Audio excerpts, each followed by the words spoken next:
Well, appreciate you joining me on this Sunday afternoon, Makala. You're going to tell us about your life. You're going to hopefully tell us about your dreams, your hopes, your ambitions. You're going to tell us about your schoolhouse. I want to hear about your relationship with your husband, if you think that's going to work out. Not laughter? No laughter? I thought for sure that would make you laugh. Okay. But seriously, these interviews have been a lot of fun. And forgive me if you've heard this before. This is for people who may not have. But when I started this process, it was actually just so I could get to know my nephews better. And actually in the middle of VARDS, I realized, oh, we're doing the nieces too. Just because, there was also a realization that dawned on me, which was, why do the nephews get all the attention all the time? Why is it always the boys? So, and the fact is, I don't know the boys, but I know more about the boys than I do about the nieces, I should say. I know the nephews more than I know the nieces, and I don't know the nephews at all, but I'm getting to know them. So as we get started, I want you to know that one of the benefits for me, and this is I was not selfish, but it's fantastic, is that every day now I get to think about what's interesting. I think about the nephews and nieces that I've interviewed. It's not that I don't think about them all, but the ones I've interviewed are foremost in my mind. I know more about them. I care about them, Yep. So I'm looking forward to this because I've always loved you. Always rooted for your success and happiness, and even through some of the challenges. But I'm glad you're here, and I want to hear what you have to say. Well, Tim, I just have to say that you may have started this project, if you want to call it selfish, whatever, but I can tell you that this is a fantastic thing in our family. So just yesterday when we were out, I was out at Kayla's baby shower, and this was a major part of the conversation in the cousins. And it's just a really, really good thing. And our lives are about connections, and this is connecting us. So it's awesome. Well, I know that it was inspired because I remember when the thought occurred to me. Actually, I can tell you about it. It's really interesting because I thought, I'm going to interview really important people. But I think that was the thought that occurred to me at first, and I didn't really process it right. And as the thought kind of developed, I thought, there's nobody more important in my life than my family, no matter what the world thinks. And you know what? The people in our family are pretty cool. I mean, they're pretty cool people doing pretty cool things. And, maybe nobody but family watches these videos. If not, that's enough, because what I'm hearing from family is that they also are loving the people more, the videos that they watch. So, I talked to Carissa yesterday, and it's just amazing to me. Like, I didn't even know she was in Kyler's Mission. I didn't know anything about Kelly. I didn't know he played football. I didn't know he played piano. I mean, so many things. Yeah, I haven't listened to Chris's yet. I just saw it posted this morning. So she's the only one I haven't listened to yet. Well, some of these are becoming not their fault, my fault. They're becoming somewhat of a marathon. Because Carissa's is long, and believe it or not, Haley's is even longer. Really? Yeah. But I loved it. I mean, I loved every minute. What's fun about it is you don't really recognize the time. It's just flying by, and to the extent that people want to talk. Yeah. I don't know. I think there's probably a level of discomfort for some folks, some of the family. In fact, for some who are already expressing discomfort, I have proposed, I'm getting ready to propose, I've worked the idea of doing a group interview Oh, for those who don't want to do the individual interview. yeah, that's a great idea. Yeah, especially if they're sisters, So we'll see. We'll see how that goes. But some think that they might be more open to that kind of an idea than. This makes people uncomfortable sometimes because you are making yourself a little bit vulnerable, especially if I ask stupid questions. Well, I think one of the things that would be good for this particular interview, Tim, is me being in the position I am in the cousins. I remember you coming into the family. Like, I don't know that most of the cousins remember that, but like you and I have a little bit of a history just because of where we were at. I was the closest cousin to Tina. Yep. Tina is actually a lot more close in age to me than half of my family. And so I was actually trying to find the picture on the day you were married. It's at the Logan Temple, and it's a family picture. And I am just straight faced, just mad eyes. I don't know if you've ever seen this picture, but you were still in my sister that day, and I wasn't too happy about it. Actually, that little gathering with that image is in the video too. You're on there, and I even think your arms are crossed, and you do not look happy. I mean, but it's not a very accurate picture because I was thrilled about you. I mean, the days before that picture and the days after that picture would have been a totally different facial expression because we loved you. You were the fun, exciting, playful uncle that was, the breath of fresh air for the family. So it was just that day that it really hit home that Tina wasn't going to be the same person to me as she had been. Do you remember the song that you and a couple of other your cousins sang to me, and sisters, I think, sang to me at the wedding reception?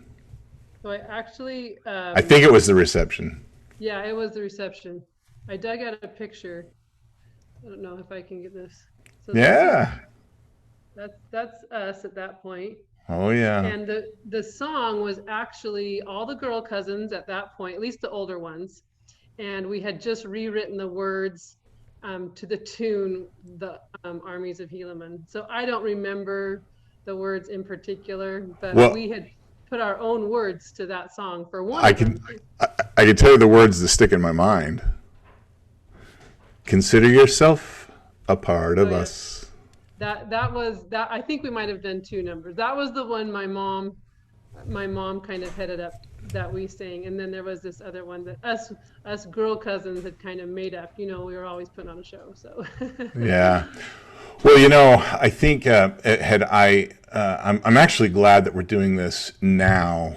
With all of us have a few miles on us and some history, and you get a chance to kind of process things, and it kind of gives me a view of what eternity might be like, because there are things that happen to us in mortality that sometimes take a while to process. But I don't think I would have processed. In fact, I didn't for a long time. I didn't process Grandma Taylor very well because I didn't understand. I saw a letter, I would say within the last month, that your mother had written to Tina, and I could tell it was from the heart. And now today I understand what she's saying. Then it was like, if I would have read it then, I would have been hurt and heartbroken and whatever. But what she was saying is that, like Todd Merrill was a known commodity. They knew him, and there was sort of this expectation. And if that wasn't going to work out, everybody thought Tina should go on a mission. And quite frankly, and I said this before, I even think Tina should have served a mission. I think it would have done her well. And this isn't to say, your mom asked me something last weekend about, and I went over this in another interview, so hopefully this isn't redundant for people, but she said, do you wish you would have dated more people after your mission? Because I said something along those lines. And what I tried to express to her was that sometimes questions can feel leading. And so let me answer it this way. I do not wish I would have married somebody else. I feel lucky that Tina ever said yes to me, because, and especially as the years come on and you're like, oh my gosh, you said yes to me, you know. Well, not so much that, Tim, but you see other situations, you're like, wow, I got it good.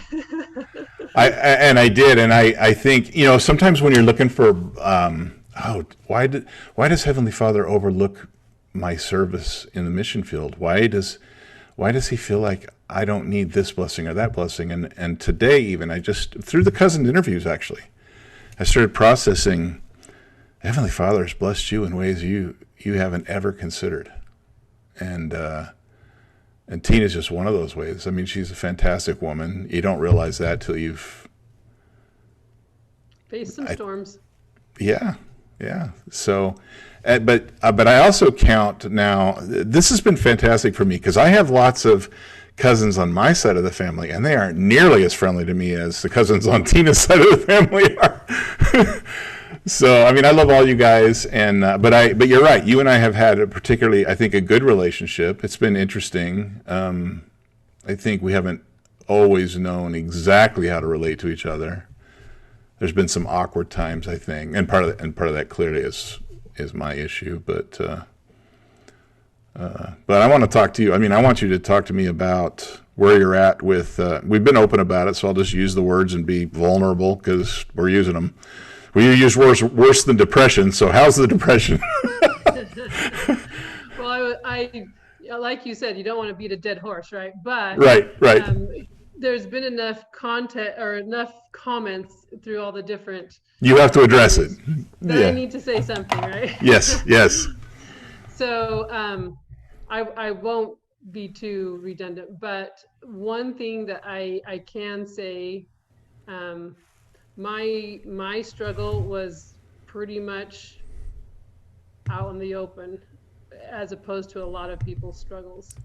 Yeah. And part of that was just because of the intensity of it and where our family was at the time. We could not survive when I was not functioning as I was. But the thing that came out of that, both times actually, when I've had my episodes, if you want to call them episodes, stronger family relationships. Like the aunts, every single one of them, except for Aunt Corette, and she would have if she could have, but every single one of them spent hours and hours and hours in my home, helping me, taking care of babies. And, you know, as much as I hated being needy, what came of that? So much deeper relationships, so much connection. My kids think Stacy and Rhonda and Tina are like grandmas now because they spent so much time in our home. They have a special connection with those aunts. So many of the cousins reached out to me. I have Darian. I mean, people that would not necessarily have reached out to me otherwise. I felt loved, and it didn't change anything as far as the struggle itself, but the connections were strengthened. And now where I am today, because of that, I feel like those relationships are stronger. So that's a huge thing that came out of that. The other thing, because so many of the women in our family share my gene pool. So the second episode started in the fall of 2018, and it came out of the blue, like the exact same thing. I mean, overnight, same thing, but there was no babies. You know, I had been through postpartum depression. What in the heck was going on, right? And so it was no answers for a long time. I mean, I went to every professional, I went to every homeopath, I went to every psychiatrist, therapist, I was on every drug, I was on every supplement. Nothing made any difference. But yet I had been through this once. I'd been through a huge processing process, thought I had it figured out, was doing all the right things, and it still happened. Yeah. And it was, I mean, if somebody wants to come and talk to me about it, I'll talk your ear off. But long story short, I think because my first episode was so open, and I had done so many things afterwards to try and help other people, there was something that I needed to learn from this one. Other things too, but after I had tried everything for 18 months and nothing changed, finally I was like, well, whatever. And I had to come to a point where this was the spiritual lesson. I had to come to a point where, you know what? Because for me, I'm a fix-it person. So for 12 months, I had tried everything to fix it, to make it better. And nothing made any difference. I woke up every morning, I was sick, I would throw up, I lost weight, I couldn't sleep. I mean, nothing changed. And finally, I just had to come to grips with the fact that in this life, sometimes we are just broken, and everything doesn't get fixed in this life. That was my spiritual lesson.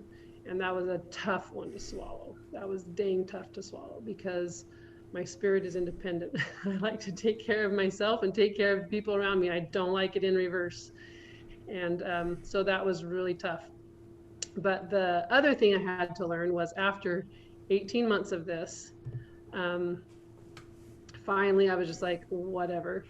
And the doctor that I had pretty much signed off on all the doctors. They pretty much told me, we've done everything we can. We don't know how to help you.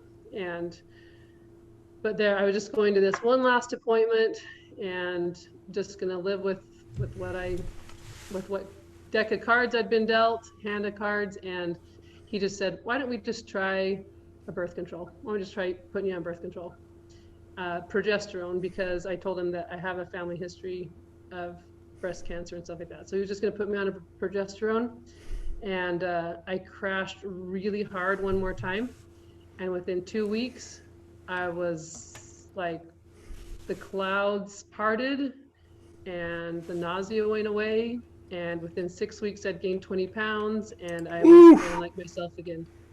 So just for the women in the family, you don't have to go through everything. Well, everybody's different, but sometimes all it is I dropped everything. Nothing, I didn't need anything else but a little bit of progesterone, and I feel like I'm myself again. So that's it was just good information. Yeah, not that everybody wants to hear that, but I just have to put that out there, because if you can avoid what I had to deal with, I'd love for you to avoid that. So, you know, as you're talking, if you listen to any of the other interviews, I've probably stated it in a few, but I've had this desire to. Don't get me wrong, I know that this is what the gospel is supposed to do, so I'm not creating anything new, but this desire to create more of an environment where we can be more supportive of each other, where we have an understanding that okay, let me back up. Sometimes I think especially when we're just newly married or we're just coming up, we get the idea that what is expected of us is all these different levels of success, all these different accomplishments, and you've got to check the boxes or you're failing. And one of the things that seemed to me to be an issue, and I still think that it is, but I think we can change it, especially in the family, is to not look at people as though they have failed or are failing, or that they, for example, there could be anything. It could be what expectations of a mission, what happens there, how do we treat those that don't have the expected outcome of others, because we literally can fail in living the gospel in our attempt to be good Mormons. Oh, yeah. And we've talked about it already, we all experience things physically and well, I guess I'm getting long on the tooth on this, but so basically the point is that we all are going to go through trials, and the sooner we recognize that our trials don't eliminate or don't are not any worse or better than anyone else's trials. They're just our trials, and our trials are different than our neighbors or our cousin or my nephew, but they're still the same. It's something I might do or go through doesn't make me any less of a person, worthy or otherwise, because I'm still a son of God. I'm still, a brother, and I'm not really going to sit by and let you treat me any other way. And I don't think that's the intent of people, but I think it just happens, right? So by sharing what you just shared about what you went through and kind of getting this stuff out there as a family, I almost want us to get to the point where when you're having something serious happen, and I know when you're depressed, you don't want to hear these words, but something along the lines of, congratulations. Heavenly Father must love you because... Well, yeah, and that's one of the conclusions I've come to through all of this is it's not an if, it's a when. So we need to say, tag, I'm it now, and just be, I think the reason that mine hit so hard and so fast is because I would have dragged my feet so long before I would have let anybody into my life that Heavenly Father just had to take the rug out fast from underneath of me, lay me flat on the floor, and I had no other choice than to surrender. And having gone through it that way, the people had to come. They had to save my family, and that that's a tough pill to swallow, but that's how he knew it had to happen for me, because otherwise I would have just ground myself into a hole deeper than I could have gotten out of. So, yeah, and I don't believe it's an if, it's a when. I believe everybody will go through something. We all have to be tried like Abraham, otherwise we don't get to where Abraham was or is, right? Well, all you girls are awesome. I mean, I know you served a mission. You have different things that bring experience to your life. You got great parents, goodly parents. But your sister Tennille said something. Did you watch Tennille's interview yet? Mm-hmm. Okay. So then this will just be over old territory. But for those of you at home who haven't seen this yet, she said something to me that just sounded so profound when she said it. Like, Heavenly Father wants to know how you're going to respond when you have money. He wants to know how you're going to respond when you don't have money. He wants to know how you're going to respond when you're healthy. He wants to know how you're going to respond when you're not healthy. And I just thought that the way she expressed that was so awesome, because and actually it's part of the atonement. It was very freeing because she expressed it in a way that I wish I had been expressing it, because that lets people know, oh, so I'm not weird? Yeah. No, you're not weird. It's just your time. Yep. And I would even, and Tennille's super wise, and she did say that really, really well, but I would even add something to that. It's not so much that Heavenly Father needs to know how we're going to react in those situations. It's how what we need to learn about ourselves. And I know she knows that anyway, but that's a great clarification, though. That's great. See how these interviews are working? We're yep. By the time we're done, we'll have more truth than we started with. So. And another point to your term failure, Tim. I have just thought so much and read some things about failure. We all have this idea that failure is bad. Failure isn't bad. Failure isn't bad. And when we judge a situation or even ourselves as failing, we really got to change that mindset, because the mindset is failure gives us opportunity for growth. And if we are pushing somebody down because we're saying they're failing, we're missing our opportunity to help them grow, or even ourselves. Failure is a very misconstrued word. Well, I think that maybe this is part of the purpose of this is, while we're coming to this understanding, we have lots of youth, coming up, lots of our own kids, lots of other kids that we can teach these principles to, so that they don't spend years and years in a thought process that's destructive, right? Because if they don't understand that this is what you're here for, right, yep, then they can feel for a long time like they don't want to talk to anybody about it, they won't express it, they won't be open about it because they think they're different, versus just being open in themselves. And in fact, I have to tell you, I don't know how much you want to talk about it, but the whole, I can't use the word. I don't want to use the word anymore because I have to go in and I have to blur it out because YouTube censors pick it up. But it starts with co and ends with, yeah, okay.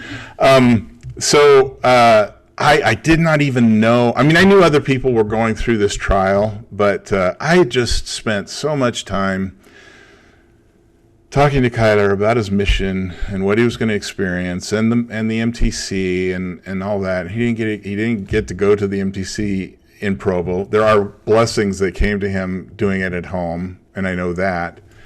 But that was something that he and I can't share. We can share in the spiritual side of it, but not the physical experience of it. But then he gets in the mission field in Utah, which he's already questioning. Utah? Why do I have, why am I in Utah? Well, but he's processed that and he's good with that. But then he's sitting in his apartment and he's not even it's a challenge. And I loved what you said. You said something to Tina about the warriors. It takes a special breed of warrior or something to deal with what's happening in these days. And that statement, we were at the lake house and we're dealing with some of this up there because Kyler's depressed and everything. And that statement was very helpful because it changes the way a person sees themselves, right? So that rather than anybody at home thinking, oh, all you're doing is sit in your apartment, we're thinking, they need to understand that we're thinking, I couldn't do that. You're where you're supposed to be because you can deal with this and you're going to get through it and you're going to get on the other side of it.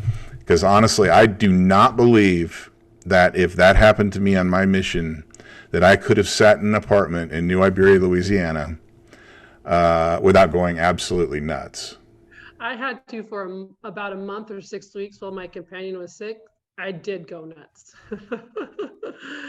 Yeah, and Talmadge has struggled, and I know some of this generation is wired to do the online thing. Talmadge was not wired to do the online thing. He didn't even have a phone till halfway through his senior year of high school. He never had social media. He was outside hardcore football practices, track practices, 2 to 3 hours a day in the fresh air, super social, involved in everything. You take a kid like that and you put him in an apartment and tell him to get a Facebook account, and it's been miserable. I know, but you pass this along to him. This may not help him much, but this is so weird to me to even say, because I'm now going to exhibit my own immaturity in my thought process. Because, well, you Wells kids came from good parents and things turned out pretty good. I'm not to say that people still can't face challenges, because they will. And there's going to be things that we don't expect that are going to come up. But, I think you and James have great goals. I think everything you're trying to accomplish as a family is out there for the world to see. And so having a person in the mission field that's struggling a little bit probably is a challenge for you and James as well. But I have to tell you that it's a strength to me. And the reason it's a strength is because people think, well, if Talmadge Hales is struggling, then it can't be abnormal to struggle. Right? So, and I'm not talking like a little bit of struggle. Like, we've thought the phone call was coming anytime that, pick me up at the airport. Yeah. Yep. Yeah. So, well, and that still could happen. And I don't want to put too much pressure on it here in these interviews, but because that can happen. But a mission's not a saving ordinance.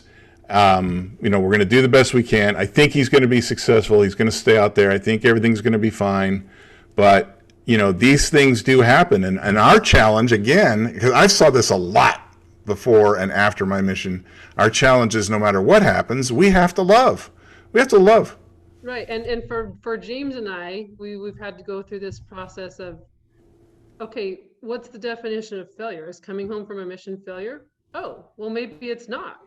Maybe, or if it is a failure, then let's take it in the right direction, and just changing the word actually, because it's connected with so much. And we had to go through that with Talmadge. Like, Talmadge, if you and your mission president decide that for your mental health, it's best for you to come home, then it's best for you to come home, and that's not a fail. Look what you've done. You've stayed in the mission field for an entire year during COVID, and there's not a lot of people out there who could do that. So it's not a failure. Not at all. Not at all. But this is one of those things, like, it's one of those things that we go through in life where we have to be careful what kind of a pouch we put people in. Yeah. It's not fair, A, and B, it's not true. That's the problem, is it's not true. That's not how Heavenly Father sees it. Yep, exactly. Kyler's situation is very much the same, a little different in that his mission president gets released fairly soon. It's mostly the mission president's wife who is hypochondriacally aware of certain things that are floating around in the air. But they told us, well, we're gonna get him a counselor, and we just want to know if you're open to medication. And I thought, I'm really struggling with this because I accept the keys of that mission president. I know that he has the authority to lead that mission, and that's what he's there for. And I want that. But I really struggle with, okay, so you're saying that you think the inspiration is that's what he's going to need when the mission to your left is open and they're doing missionary work, and the mission to your right is open and they're doing missionary work. I'm going to challenge you, President, and I have no right to do it because you have the authority over your mission. Why don't you try opening the mission and see how fast these boys recover? Because I am not really very happy about you talking to me about medication. If it's necessary, we'll do it. But come on. Yeah, Tim, I can't tell you how similar our circumstances are. And in Talmadge's is different. He doesn't have missions that are open. Nothing in England is open. So the mission president, he doesn't have much of a choice there. So that's a little bit different. But the exact same words were given to us about our son. And yeah, I'm just like, no medication is going to change the situation. And it's, you want to drug your missionaries, or you want to help them get healthy? Well, that's the thing with well-meaning parents who want the best and who want to be believing and want to be faithful and want to support the mission president is, come on, our boy didn't go on a mission to sit in an apartment and be medicated. That's not why he's there. That you'll never convince me that that's what Heavenly Father wants. Now, you might think that that's the way to get through this, and if that's the case, I'm down. I will support you 100%. But are you thinking through the long-term consequences for the young man in a situation that is not a saving ordinance? I almost feel, not quite, I almost feel that I would rather have him come home and send him back out when this thing is over. The problem is he may not go back out, but anyway. Yeah. Well, tell me this. Just a disclaimer there, Tim, just a disclaimer. Medication works for some people, but by and large, other things are much more effective. And those things have been stripped from the environment of the missionaries, and they can't do anything about it. Actually, the disclaimer is good. It might save us from the YouTube censors, so that's good. Science deniers. No, that's not it at all. Okay, so let's shift gears. I want to ask you, do you still have that shotgun that you stole from me at the Republican event? That was not a still. Why do you think that was a still? Because I was there, and by nature of me being there and wanting that shotgun, It should have come into me, and I don't know. First of all, your name didn't come out of there. It was Ross Monterith and Varjeeks. If they want to take me up on a still, they can take me up on a still. But raffles fair and square, my name came out first. Don't you think it's weird that those names came out, like people that we? I mean, I think it's so weird. Like it's not like some of the other people that were there that night, but you got all these Mormon names coming out of the hat. Well, you're welcome to shoot the Keltec anytime you want, Tim. Well, I was very excited for you and a tinge jealous that night. But so what I want to ask you though is because, and then I'll share with you where I'm at. But are you still heavily involved in the Franklin County politics? So. And you have to be careful here too. Just talk general. Don't. Yeah. Yeah. So I have spent a lot of time, not necessarily with the leadership of but I've done things like gathering names on petitions and different things like that. And some different situations that I probably won't go into right now have brought some heat to some of those leadership things. And so directly no. But in spirit, I'm doing other things to try and be a patriot. That is great. Actually, that's better said than I would have said it. But I too, the fact that things went the way they did made me realize while that's important, it's not as important as other things. And because of the way things went, I shifted all my focus into my spiritual growth.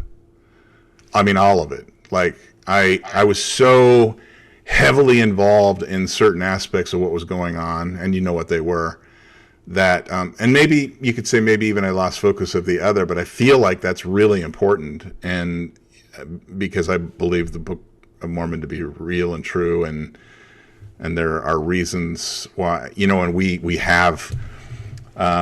have put the book down. We're not studying it like we should. It's not an important part of our daily teachings as it should be. My intention is that it will be again, because as far as I know, nobody's ever lifted the condemnation that President Benson said we're under. So therefore, there's more work to do there. But what's really cool for me is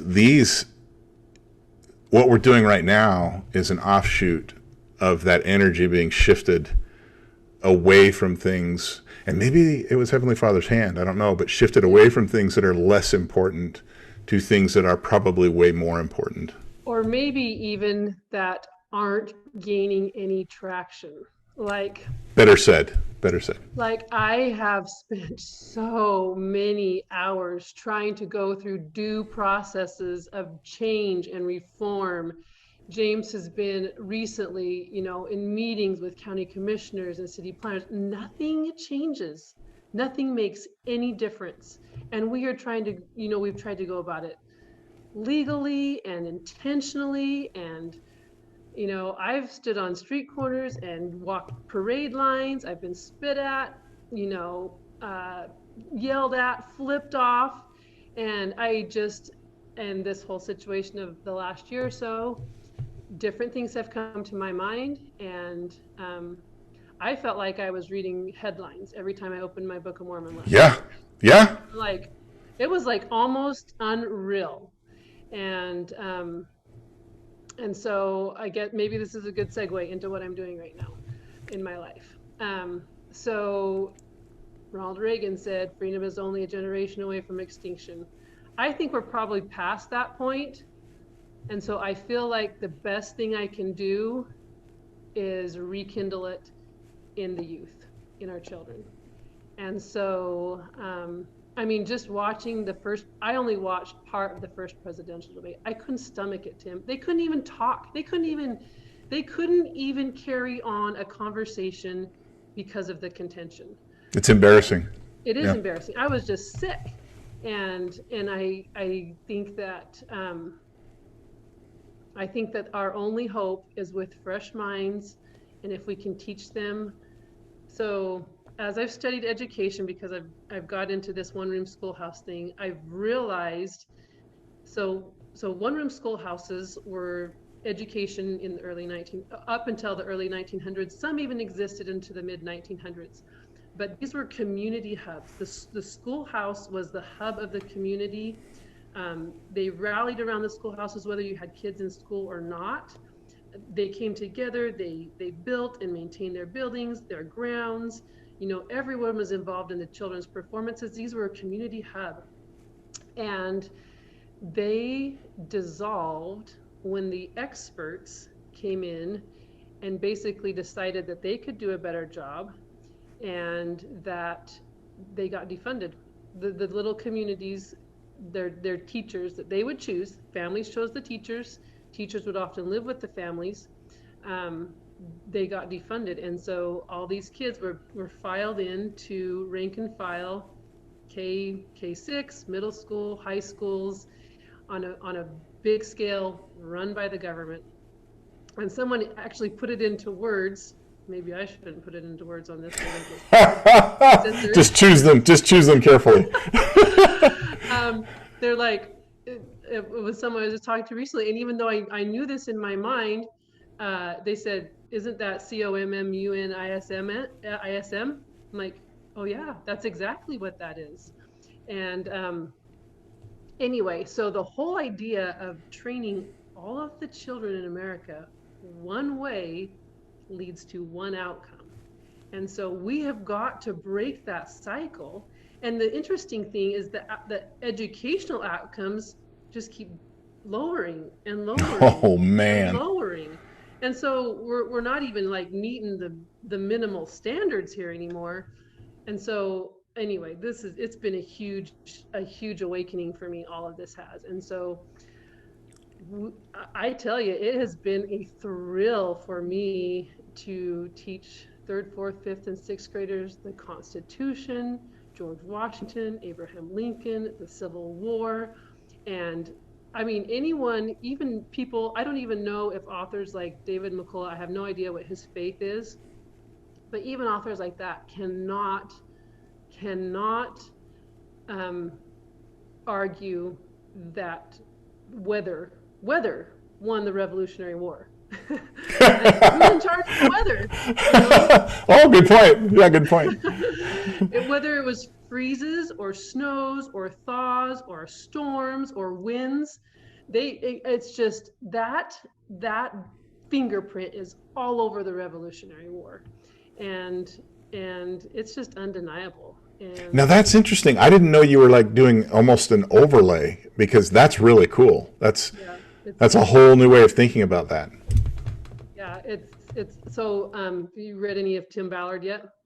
Yes. Tim Ballard is Lincoln Underground Railroad, and yeah. Pilgrim Hypothesis. So I've been taking lots of my texts. We even listen to the audio of that sometimes. But anyway, just we've got to teach our kids the principles of freedom, and that this America, this American nation, is God's nation. And I even listened to a talk. Okay, now I'm really ranting, Tim. I even listened to a talk, Marion G. Romney, Bicentennial 1976, and he talks about the destiny of America. And he said that God has had a personal and peculiar interest in this land as long as it's been here. And one thing he brought up that I didn't know or didn't realize, if I would have thought about it, I would have realized it, but Noah built the ark here.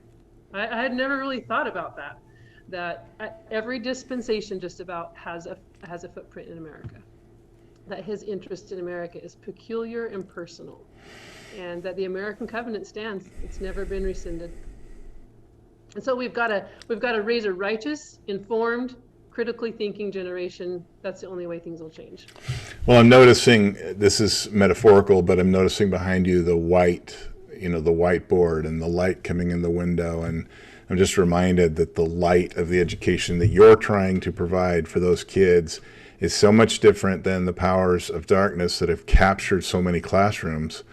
But you can see it. I took AP biology, and I mean, some of the stuff that you hear today about certain things that are going on and claims that are being made, you're just like, that is like basic high school biology. What are you talking about? But when you realize they've captured all of it, there is a control mechanism in there that is, I got to hand it to them. That's pretty smart. That's pretty smart. But it's going to be mothers and fathers like you who are doing this, who are going to turn things around. Let's just hope they don't figure out a way to stop you. Yeah, and they will. And well, look at even us right here. I'm sorry, not to interrupt you, but look at they will, because we're making a production here that's going to go on YouTube, and we are so worried about the words that we say, and yet we live in a country with the First Amendment. Think about that. Right. Yep. Yep. Okay, go ahead. I interrupted you. No, just that's my, my blood runs red, white, and blue, and I do, yeah.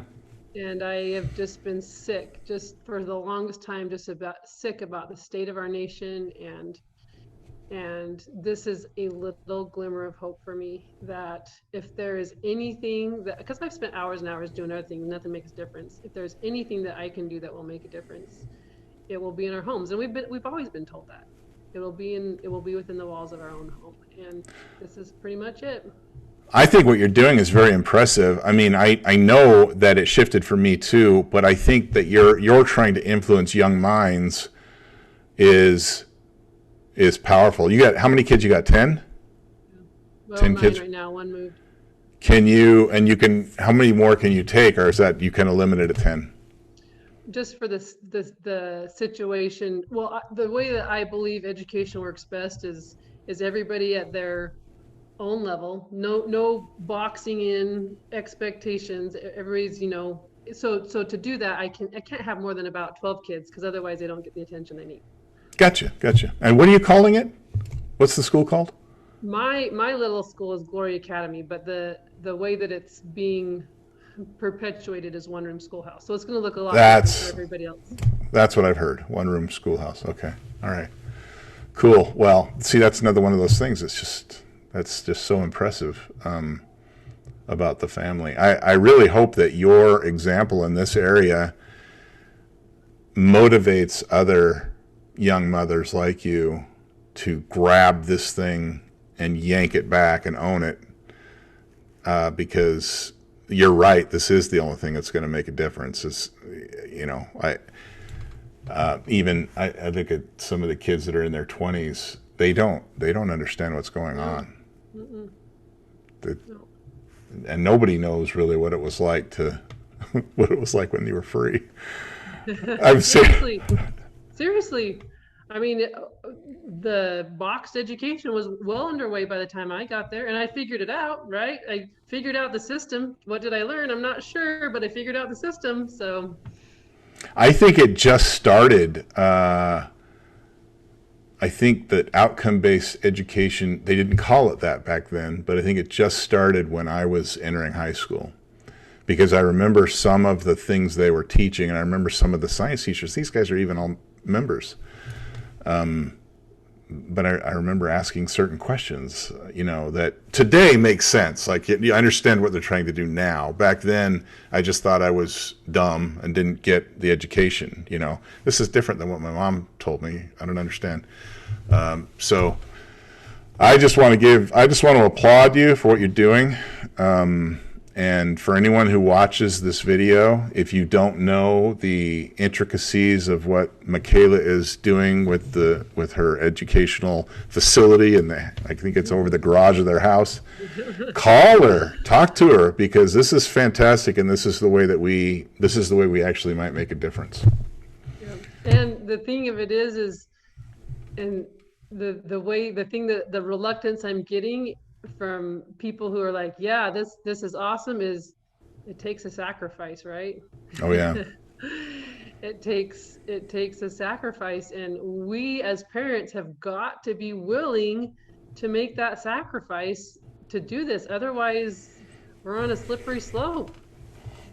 You say sacrifice, is it hard for you and James to do? I mean, is it hard to dedicate the resources and time and everything? Not so much that as just what I have had to put aside in my life to do this.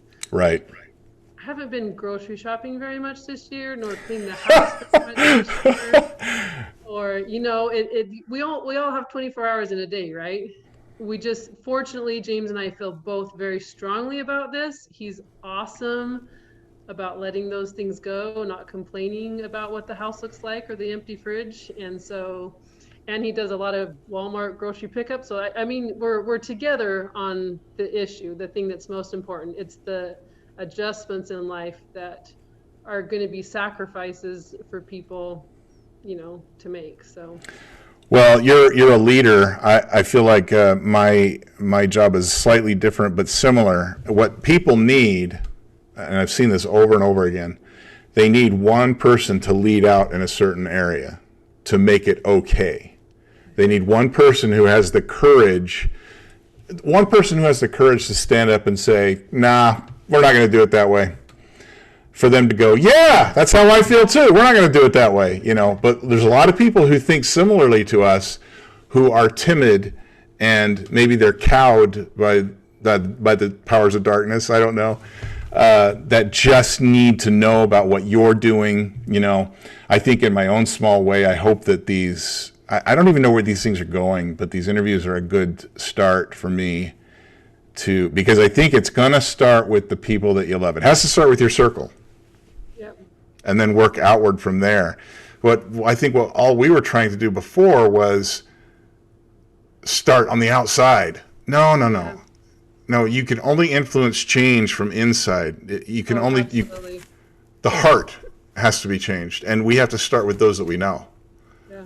And that's kind of my call, is my little soapbox when I talk to people. Our sick nation is not going to be healed from the top down or the outside in. We've tried that. It's not working.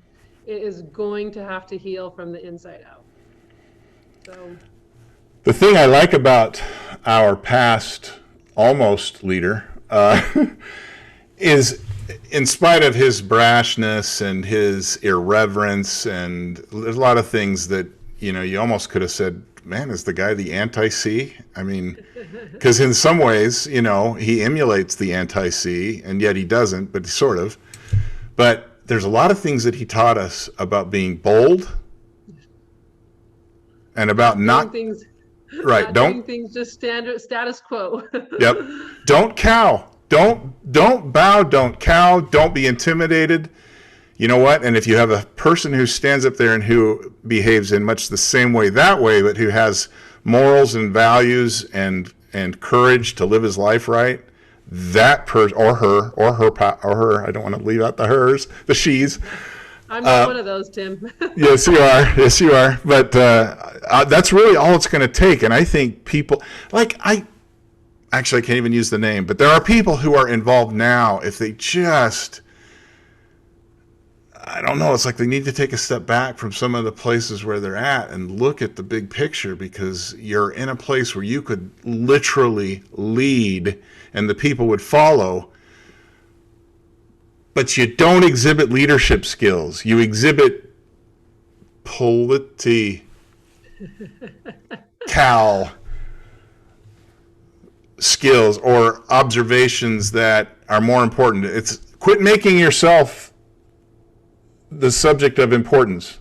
Stop with that. If you'll stop with that, you're going to be fine, and the people will follow you. But the longer you make it about you, that's... Yep. Absolutely. And that is exactly why George Washington and Abraham Lincoln were the leaders that they were, because it was never about them. It was never about them. And that's why those that they led were so loyal. Even Lincoln had enemies, people who ran against him, who ended up being loyal to him because of their character, and that it was never about them. I don't want to leave Martha out, because George, don't get me wrong, I love George. I think he was great. He was a warrior. He was powerful. He used a lot of resources for his facilities at home to help support soldiers.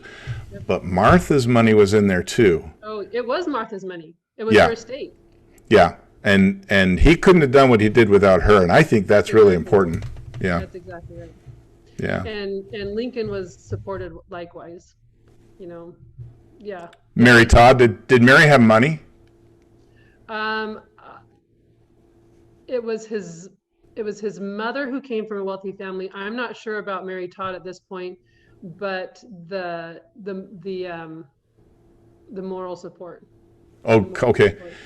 His mind, yeah, he had to have it, because with the right moral support, you have the time to exercise your cerebral powers. I mean, that Gettysburg Address was so, I mean, it even feels cliche to even talk about it because there's been so much said about it, but it's amazing, just the simplicity of reducing complex ideas down to simple formulas that people can understand. And you know what? I don't think, now that I think about it, I don't think Lincoln ever was in money, Tim, all the way to the presidency. As I think about the book that I just read about him, I mean, he was having, I don't think there was ever a lot of money in the picture for Lincoln. That may have been what contributed to his greatness. Yeah. Oh, I'm sure it did. I'm sure it did. Yeah. And it kept him on the same level as the people. All right, so we've discovered sort of the Makala that we already know to a certain extent. Let's spend a few minutes telling us about the Makala we don't know. Sure. This is where you gotta. That's one of the myths I hope we bust with this, by the way. What? I don't know who this Makala is that everybody has in their mind, but it's not this one. As far as this, someone even used the word untouchable yesterday. The other day, I just cringe. Yeah. That word. Yeah. No, it's just going all the way back to when, don't get me wrong, I'm glad you married James, but going all the way back to when you were dating the other guy in high school. I just thought it was so cool, though. You seemed like you had your mind set on some goals and you were going to achieve them come what may. And I think you've been blessed, don't get me wrong, but in order to really be blessed, you got to make the right choices when they're placed in front of you. And you've done a good job making the right choices.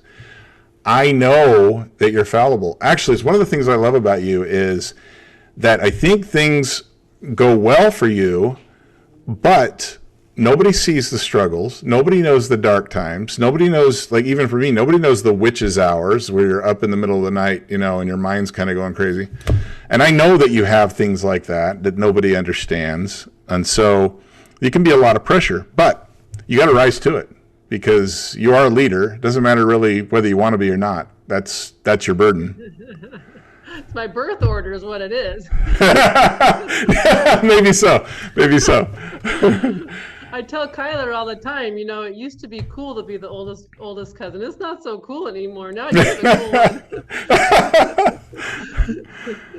Well, I got a picture of him the other day of his district, and a bunch of good-looking elders, you know, but they always are, right? Every time you see missionaries, they're just good-looking people. And I've been getting these pictures I swore off any kind of social media forever because you know what I believe about the birthplace of these things, and I still do. I haven't changed, but when I tried to get this picture thing off the ground, people I talk to in the local area here says, "Oh, you got to be on Facebook. You got, you know." But I kind of jumped in with both feet and whatnot, and I can see a benefit to it. I can also see that it can take up all your time, but it can be a powerful tool. And when the prophet asked us to make our social media the place where we share the gospel, I took him seriously. And if I'm going to be in it, let's just use it, you know.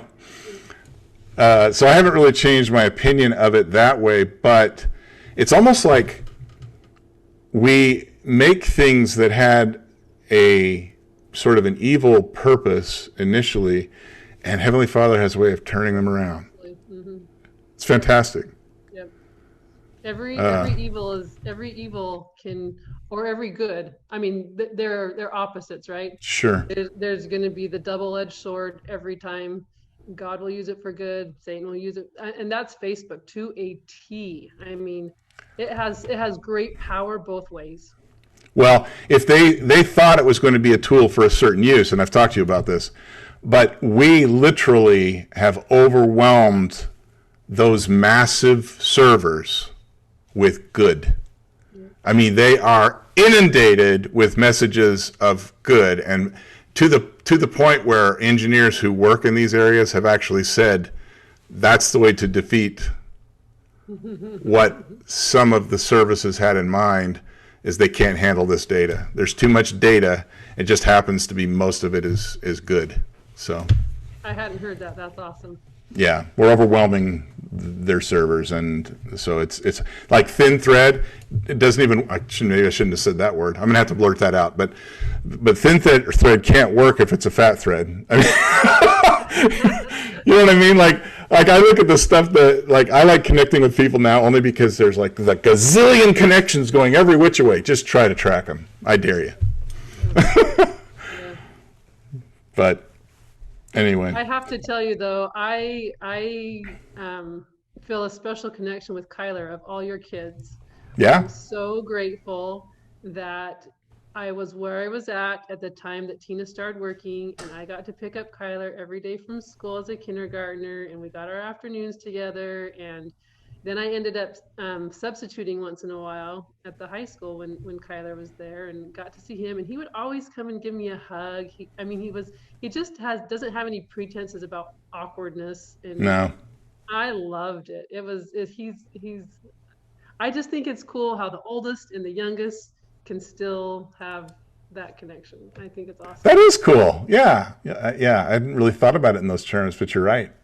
And I actually love that there are certain folks who did have an influence on whether he went or not, stepping up to that. Maybe normally a parent might be like, hey, wait a minute, but even in our ward, it's funny, and I'm not putting you here, by the way. It just occurred to me when you were talking, but everyone believes they were the reason he went on a mission. Well, I wasn't saying that, but I'm glad there were those people. and you know what? So be it. That's great. That's right. Because whatever it takes. And I actually know that you really tried hard with my oldest, but some things just weren't to be at that time. So, but there's lots of redeeming value in people, and again, it comes down to everything we've been talking about. Yep. It's all an experience. That's just what it is. It's an experience. Yeah. Yep. Just make sure. Actually, you can't really hardly be on the wrong side of the experience as long as you're loving, forgiving, and helping. So anyway. All right. So what else? I feel like you sidestepped my. I want to know the Makala nobody knows.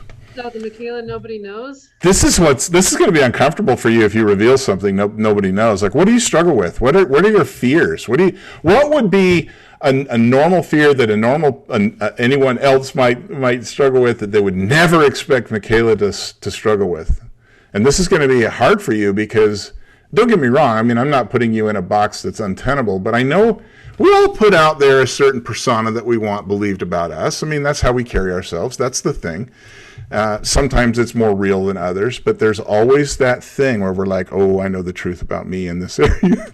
And I know, you know what I mean? So that's an interesting question, Tim, because I think Tanil alluded to this when you were talking to her about the person I was in high school. So self-conscious, so self-conscious, painfully self-conscious, I think is the word she used. And I don't know if the cousins know this, but I had terrible acne in high school. No, I don't think they knew. I don't even think I remember that. Yeah, terrible acne. And I just, to a high school girl, beauty is everything, right? And I was just that my reality was ugly, and that's all there was to it. And so But this is long past. This isn't me now, but yeah, okay, but the journey that I've been to gain confidence has been a long one. I don't know that it's over. I'm not saying that, but right. But one of the biggest things, the biggest stepping stones in that process has been actually going through depression, because I was liberated. Really? Was liberated. No longer did I have to be perfect, because it was out there. I was broken big time, and people still loved me, and people still were there for me, and it was a dual thing. I realized that people didn't expect me to be perfect or judge me to be perfect, but at the same time, I lost all judgment of others. Like I Yeah. just came to the realization, you absolutely never, never, never know what's going on in someone else's life. Don't make any assumptions. There you go. And so That's that's beautiful. gone for me. That's gone for me. And I am able to be so much more real, and that's confidence, right? When you can just be yourself, and yet on the flip side of that is just accept people at face value wherever they're at. I don't even care anymore. Realizing that everyone is literally in the same boat. Yeah. Their challenges might be different, but they're still the same challenge. Do you know what I mean? It's like, that's what we were talking about before. There's a bucket of challenges. You might pull these few. Somebody else is going to pull these few. You're not special. Yeah. You're not different. You're And actually, and Vard will tell you this if you get into a conversation. He has been through the processing of observing people, their personalities, character, and their challenges, and he believes that everyone's challenges are perfectly tailored for them. Yeah. For me, to lose control, that was the ultimate, to not have control over my environment or myself. I couldn't even control whether I could eat or sleep. I mean, it was loss of control completely. For him, you have this guy who would be the best dad in the world, loves kids, perfectly tailored challenge, finding his companion, and wow, that's well said. Yeah. He's just been through this process, and I've had this conversation. He just has come for Case. It's being a dad. That is so hard for Case, and just different people. Their challenges are finely tuned to them. Interesting. So.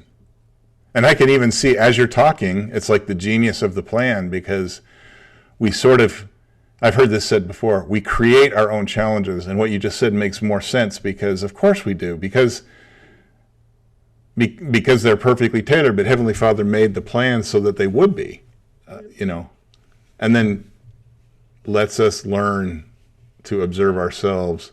Yeah. I think we'll get on the other side and be able to understand how to apply the atonement to ourselves, how to forgive ourselves. Yeah. I think that's probably one of the least understood and least applied aspects of the atonement is forgiving ourselves. Yeah. Letting ourselves move on. Yeah. Yeah, I've even heard it applied to me by an apostle that I asked a stupid question of one time, and I've shared this story with you before, I won't go over it again, but it's true. I mean, at the end of the day, we've heard this a million times, like, just do good things, and really go about doing good. Get to work. Doesn't have to be drudgery or boring. Have fun with it. Go to work. Because that's the quickest way to heal. But so I don't mean to skirt your question again, Tim. What are the things that nobody knows about Makala? That's a really hard question for me to answer because I live with myself every day, right? I don't know Yeah. what people don't know. What does James know that no one else knows? um, That's. I mean, obviously, I don't want you to go places you shouldn't go, but yeah, I mean, hmm. I think that James would probably say, and I would agree with him, that my weakness is placing probably our children in front of him too often, more often than not. That marriage, that our eternal companion should be second only to our Heavenly Father, but the welfare of oh, my children actually takes precedence too often, more often, all the time. I don't know. He that's a that's really hard thing for me. In fact, referring to that said person earlier in my life, he actually asked me that question while we were dating. He said, I really feel like if we were in a concentration camp and you had to choose between me and the kids, you'd go with the kids. And I looked at him and I said, of course I'd go with the kids. What are you thinking about? And but that's something that's my weakness. I really, James needs more attention. He needs more time. I don't even pack his lunch anymore. It's it's a hard thing for me. I feel like an adult should be able to take care of himself, I guess. I forget that relationship is most important. yeah, yeah, that yeah. I'm not going to give you an advice there because you're right. I do. It's funny. I see him around town all the time. It's amazing. Everywhere I see him, but I'm like, "What are you doing here?" But he probably asked the same question about me. But he, James is tough. He probably wouldn't. You probably wouldn't have thought of James as tough, when you guys were dating or getting married or whatever. But he's tough. He, he's got. He is tough, but he doesn't see himself that way. Well, others do. I mean, and you're right. He does need that. But so what's funny about that is up till a few, even maybe as recently as 2 years ago, I think Tina would have put her sisters before me in that Yeah. same scenario. I don't think that's the case today, but I think our relationship has grown a lot too. And so, when but it's different than children. I think she still might put the children, and I would expect her to. If we we're in a concentration camp, I would expect her to. I would step up. Actually, I would. Well, it's funny because I call it the analogy of the blueberries, because when my mom planted blueberries at our house, my dad felt like she spent more time with the blueberries than with him. So, and so I think of that often. I'm like, am I with the blueberries? Or, anyway. Isn't that funny though? How it comes full circle and how it's so similar, just differently applied. I don't know. I find it great. But so, what do you want anyone who sees or hears Makala's interview? What do you want them? There's going to be a couple things I can think of right now that we've already talked about. But what do you want to convey? If you had all of these people as a captive audience and you wanted to drive something home that they could turn this on, they could play it over and over and over again, what mantra would you want to drive home to people? What would you want to say to them? So, because I knew this question was coming, I've been thinking about it. And this is what I would say, because as I was I solidified this in my mind yesterday while I was at Kayla's shower, and I saw TD and Sterling and their wives and all these little kids, and Kendall and Chance, all these little kids. And me being where I'm at in my life, I would say to those young families, make family dinner an absolute priority in your life. Gather your family at family dinner every day. And they don't care so much what's for dinner, but those conversations around the dinner table will make the difference in the strength of your family. I know that seems really maybe obscure, but actually the science is out there. Family gathering around the table regularly at family dinner will do more for the mental and and and social well-being of your children, their confidence, their success, then hardly any other factor is gathering them around the table where you come together at the end of every day. This is my favorite time of day with my family. Everyone's been out, they've had their own experiences. We come back, we share and process together, and we laugh and we enjoy one another and we learn. And it is so crucial to have that time regularly with your family. And so that, I know that's kind of really obscure, but that's what No. I would tell these young families. And the temptation is going to be soccer and birthday parties and these sports and clubs. The temptations are good things, but we got to come back to Elder Oaks, good, better, best. You gather your family around that table every night, and I promise you, you will never regret it. That's what I would say to him. Yeah, don't let the good things take the place of great things. Yeah. I think that's sound And advice. and read to your children. Read good books to your children. I cannot even express how important that is. So, That's awesome. And what's interesting about your advice is it comes back to the things we overlook that are the most important are the simple things, the things our parents tried to do, right? Or did.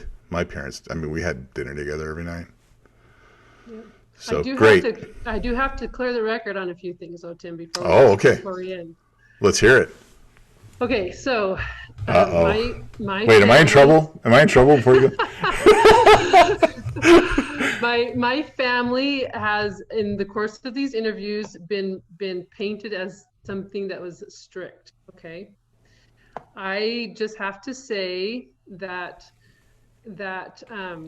or black and white, I think, has been a term that's been used several times. Black and white. I just have to say that when it comes to the law, my parents are black and white. I feel like I'm probably a lot like that. But when it comes to people, my parents are not black and white. And I'll give you a couple examples. So I'll give you an example: immediate family, extended family, and outside of family. I'll try and be brief. So when I was in high school, I had we'll call it a boyfriend, whatever, a boyfriend, and according to the For Strength of Youth, that was for Strength of Youth says avoid going on frequent dates with the same person. That was not in line with the law or the rule in our house. So the rule or the law was always what the prophet said. That was the rule or the law. So that was not something my parents were excited about nor supported. Yet when it came to personal interaction with that boyfriend, my parents were not rude or mean to him. My dad was always interested in his life and asked him questions, and he would come over to our house or whatever. They were never in favor of the relationship, but they were not they did not shut him out, if that makes any difference. And then, even though they were not in favor of that relationship, 5 years perpetuating that relationship, that young man goes on a mission. And the night that he leaves, I come back to our house, and I'm in college at this point, and so I get the hide-a-bed in the blue room by my parents' room, and I am just sobbing like I have probably, I don't know if I've ever sobbed like that in my life, honestly. Just, he's leaving and my best friend is gone and all this, that, and the other. And my dad can hear me, and he comes out and he lays on the bed beside me and he puts his arm around me until I fall asleep. And he could have said, I told you so. I've been telling you all this time that this doesn't end well. And No, that's more my style. That's so although the law was the law, when it comes to the people, my, there's a lot of compassion there. Another thing is, so outside of the family. So when Blair was engaged, there was a lot of concern. It's not just Kiowa. There's been other concerns when other family members have been engaged, but there was concern about her choice. And but when the decision was made and it was happened or going to happen, my dad once in a while will call something of a patriarch council, and basically he just told us kids, he said, this is her choice, and I am not going to put up any barriers with this son-in-law. I've seen what has happened. I saw what happened to my mother and her family when my dad's siblings did that to her, and I will not repeat that. He will be just as loved and just as accepted as any other family member, and I invite you to do the same. And I think that has obviously paid its dividends. Kiowa is the life of the party. Everybody needs a Kiowa in their family. But at that point, that was a very real, intense kind of situation. And anyway, so that's when it comes to the people. Again, it's not the black and white. And then this is an interesting one, because there was a friend in high school, a common friend of Tanil and I, and she was a wild child. She foul-mouthed.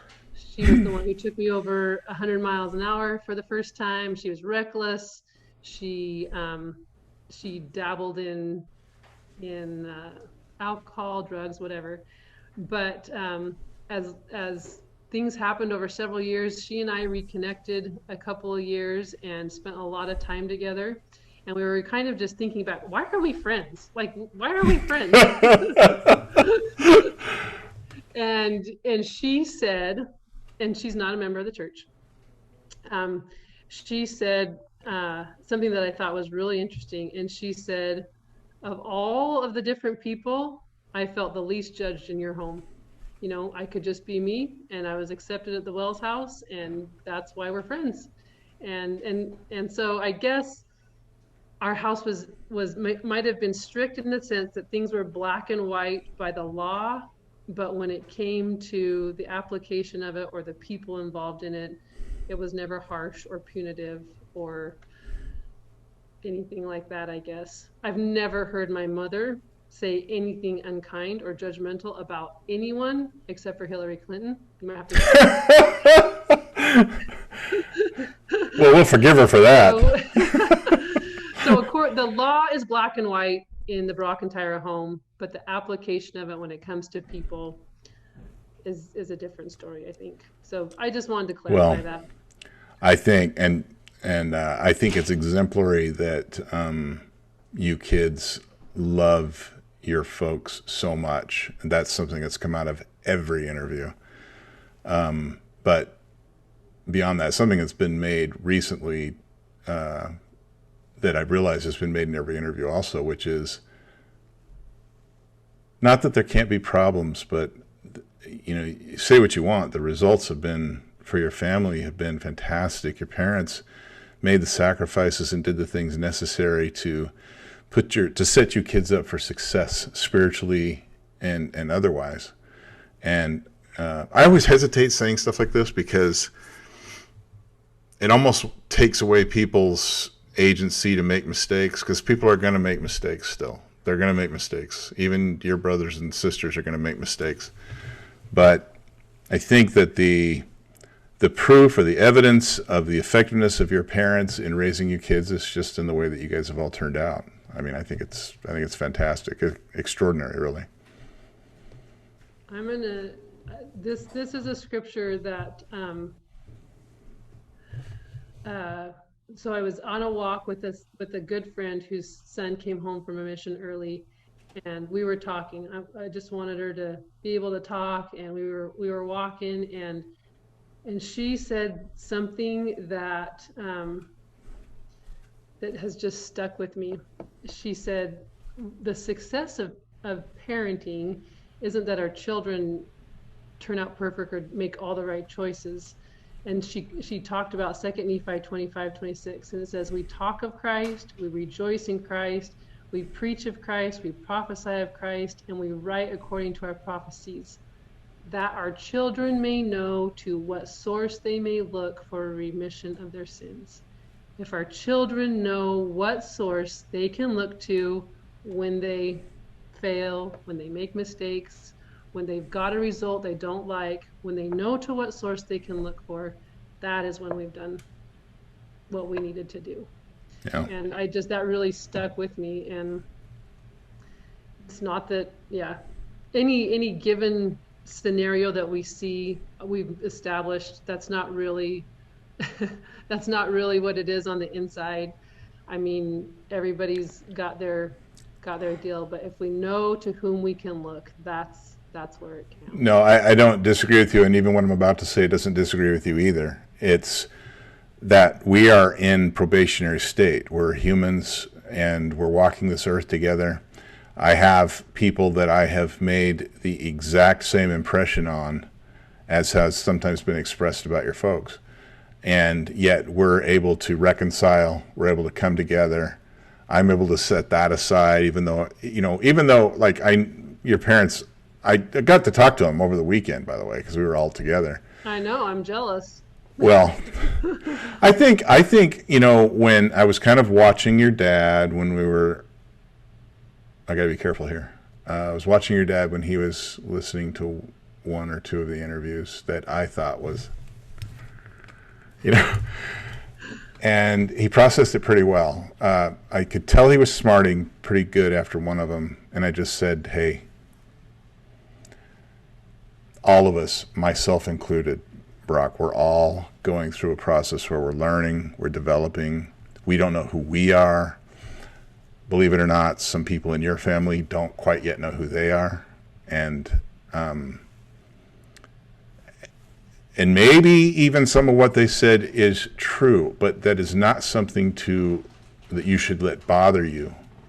Because again, look at the results.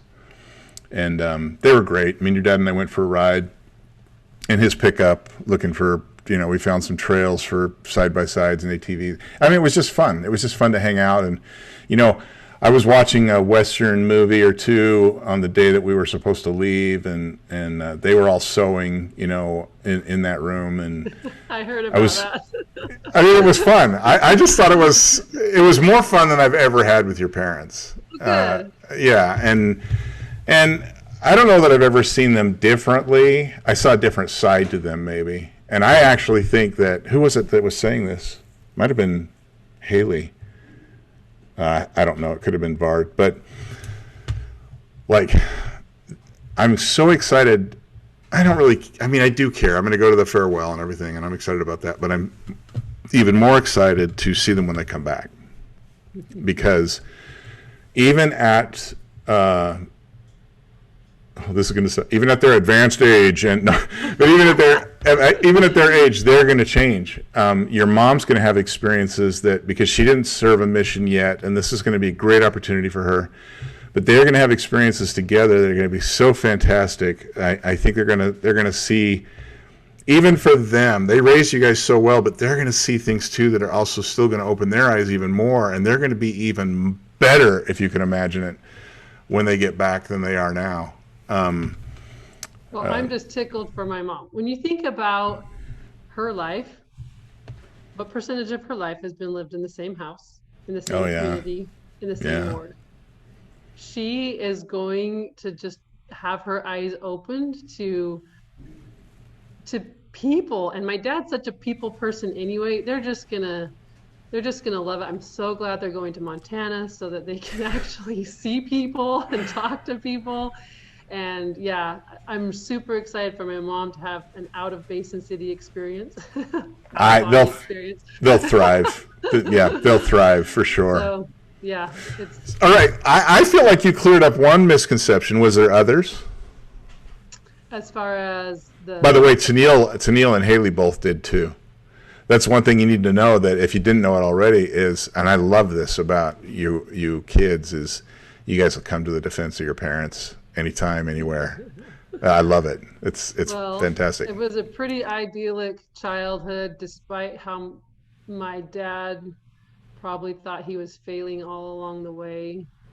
It was just a really, really great place, a great time to live, and yeah, be outside and together. It one to Dad's credit, the whole time he thought he was failing with farming or orchards, guess what he was failing at? He was failing at like 8 hours a day in person with his kids, doing the work themselves. It was the perfect fail. Yeah. Failing all the way to success. Yeah. Yep. Well, is there anything else that you feel like you need to No. do it? No, Yes, there is. I can really. tell it. You got that look on your face like, yeah, but I shouldn't. Okay, Tim, you ready? Yes, I can take it. So I can't remember which one of the Jinx boys it was, but you talked about how you are beginning to see your role as a coach. Do you remember that at all? Go forward. I might be reminded as you talk. So you were just talking about how the cousins being at our stage and probably the younger cousins mostly, and where you're at in your life. I think you even mentioned, are you 54? I think you Yeah, mentioned you were yeah. 54. That you are beginning to see your role as a coach. And I can't second that more, Tim. Like you talk about that, the relationships you developed with those boys playing football in the front yard. What you may not remember is that when you got hot and sweaty, you came into the house, and that's where I was waiting for you. I do remember. I wanted to hear what you had to say about everything. I just soaked it up, and I have soaked it up ever since. Every time I'm with you, you open my mind to different perspectives and ideas. I remember the night that you bore your testimony of Joseph Smith around the campfire at 70 Fairway.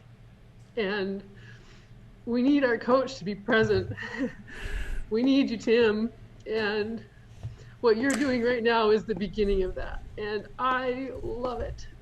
And I, you are a coach in so many ways, and we need you. And I've showed up to family things when I did not want to be there, Tim. I had to pull myself from places I hated.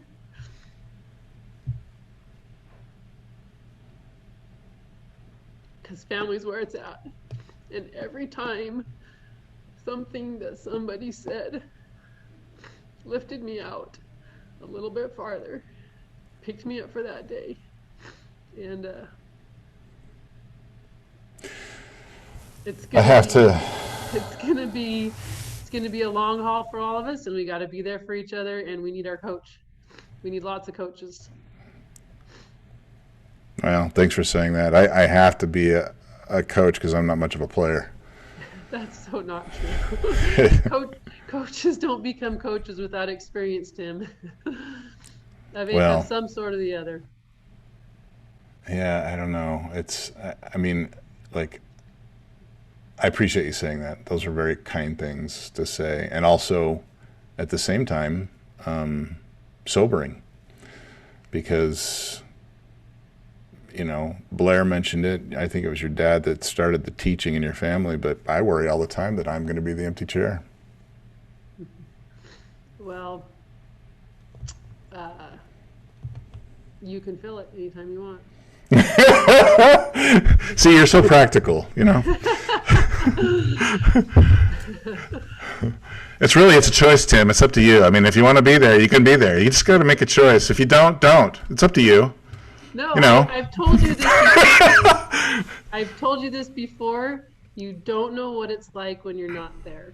And I mean it from the bottom of my heart. And you can say it for anybody. You don't know what it's like when you're not there because you're not there to know what it's like when you're not there. I hope that point gets put across. But But you know where your mind was when you were knee deep in darkness. I know. I mean, you didn't. I guarantee you, if you were where I was, you were the last person you thought anybody wanted to see or hear from. Right. Right. And you feel like you have nothing to offer. Like Nothing. nothing to offer. Like everything you touch doesn't turn to gold, it turns to, Ashes. yeah. Yeah. I was going to use a worse word than that, but yeah, ashes. That's a good word. Yeah, it feels like that sometimes. So I need you guys. I mean, your perspective it's very helpful. And I mean, in many ways, I feel like, because I don't, like, maybe it's because of distance or whatever, but I don't get I don't think I would get this kind of feedback no matter where else I was. And so the fact that I'm in this family and I get to hear from you kids, you guys teach me a lot, and I grow a lot every time I'm in your presence. So I appreciate that about you. Well, I think the reverse is true, 100%. Well, And all of us, because we live with ourselves, we're so used to our thoughts and our interests and our talents that they don't even register to us as anything unique or important or of substance. But that's just because we live with ourselves. That's someone else's experience is totally different, and so that's why we've got to come together and be able to be vulnerable and open conversations. And your experience is going to help somebody else's experience. Your thoughts and everything is going to contribute to somebody else's experience, and theirs will to yours. It's just, that's how it works. And that's why isolation is so detrimental. No man can thrive in isolation. But that's exactly where depression puts you and holds you down. well said. I love you. I love you, Tim. Thank you so much for the hours and hours and hours you are putting into this. It's an incredible project. I think it is timely inspired. It's going to make the family reunion 100 times better. And it is already doing great things. We had something to talk about yesterday at the shower because of this. We really did. So. Well, thanks for saying that. I've said it before, but I feel I'm clearly the one that's being blessed the most from it. So Somebody's got to make it happen, though, and that's you. Well, thank you. Tell your family we love them. Yep. And thanks for taking the time, Tim. Sure. Like I said, I've been excited about this for a long time to get you to myself for 2 hours or however long it's been, hour and a half. Hour and a half, yeah. Did you feel like you got off? Did you feel like you got off your chest what you wanted to say? Oh yeah. Good. Yep. Good. All right. Well, be good tonight. Take care. Don't eat too much chocolate sundae cake. And I say that because I'm about to go eat more than my share of chocolate sundae cake. All right. I'll let you go. All right. See you, Tim. All right. Bye-bye. Bye-bye.